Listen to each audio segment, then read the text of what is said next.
जी cipher case में समाअत मुलतवी हो गई है, 15 तारीख तक कर दी गई है।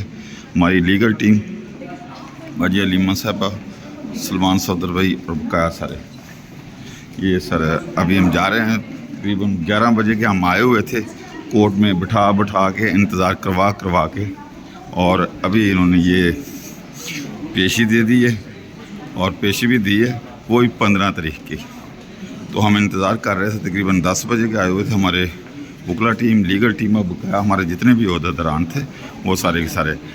नादिया खटक साहबा तो 10 बजे की पहुंच आई थी और बकाया टीम भी तकरीबन सारे ही आ गए थे। तो इन्होंने अभी तक बिठाए रखा, 6 बजने लगे। तो अभी सलमान सदर साहब को और दूसरा वकला को अंदर बुलाया और 15 दिन की डेट दे दी। यह अनहोनी हो गई है, न जाने ये क्या चाहते हैं। ये मिर्ज़ा साहब बकाया हमारे, ये सारी टीम जो है आज इधर पहुंची है। पीछे तक देखें सारे वकला टीम।